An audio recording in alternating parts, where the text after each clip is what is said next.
But that's very important.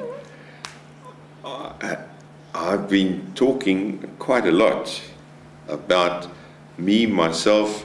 I've been talking quite a lot about me, myself, my business, my parents, my wife initially, Evelyn, which I spoke about earlier, but I haven't told you about my children. They are then, now, today, and forever the most important thing in my life. Categorically, without any reservation, they are, I'm going to repeat this, my children, Fiona, Saul, Leslie, and Gilla, are the most important thing in my life. That I must emphasize more and more and more. That is the most important thing.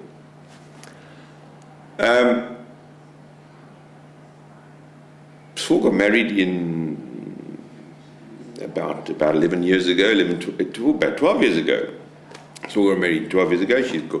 Saul married a lovely, delightful, young Israeli girl by the name of Karen, and they have two lovely children, and they've just had a third one now, Joy, Lavi, and Eliana, and they,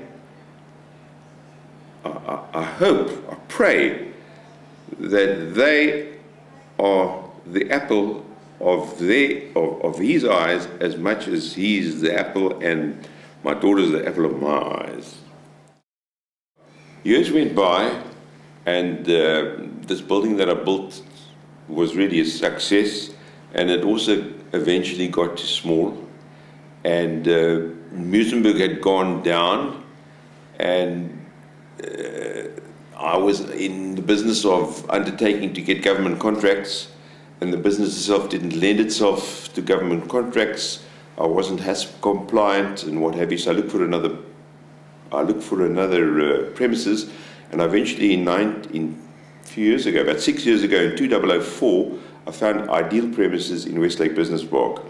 I moved to Westlake Business Park, and I left Muizenberg. I left the cash side operation going in Muizenberg, and after a year or two, I closed that. I sold the building, and I moved lock, stock and barrel, cash side, delivery side, manufacturing side, into Westlake Business Park, where I am currently. I'm delighted to be there.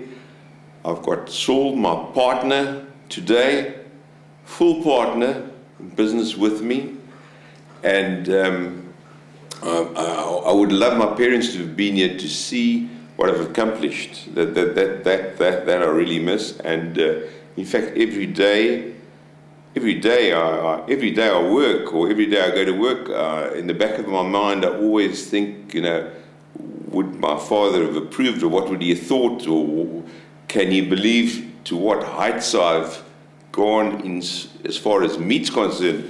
Not heights anywhere else, but heights as far as the quantities and the amount of stuff that we trade in, and how the business has changed.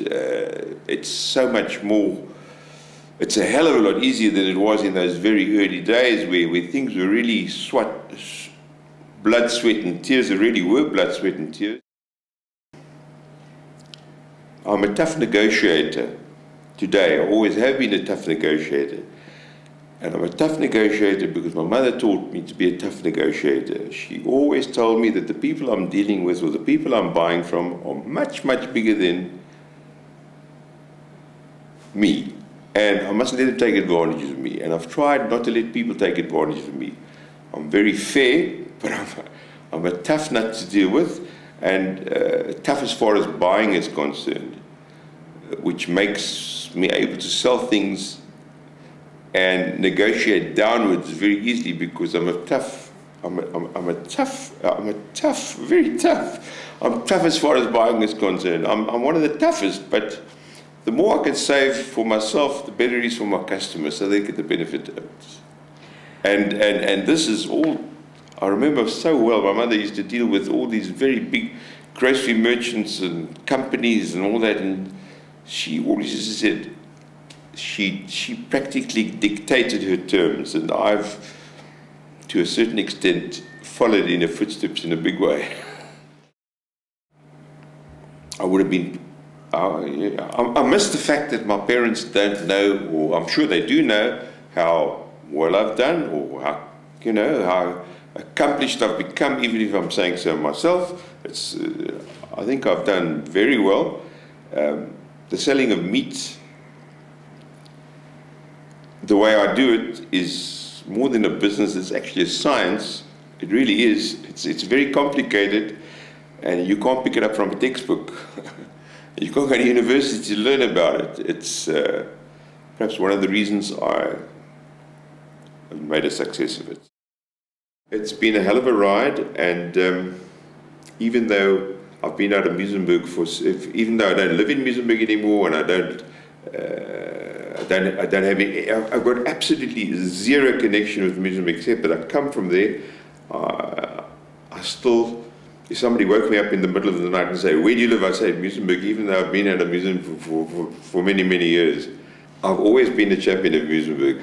I somehow feel in the heart of hearts that Muizenberg has done well for me. I started there, and Muizenberg had a soft spot in my heart. I've always been a proponent of the development of Muizenberg, and unfortunately it went down in the latter part of the 20th century, but I'm pleased to see that things are sort of picking up, and there's been a beachfront development which is getting off the ground for different reasons. People are coming back because of cheaper accommodation, and it's still a great place. It's still a fantastic place to have a holiday, to enjoy the beach, the mountains, the walks, everything.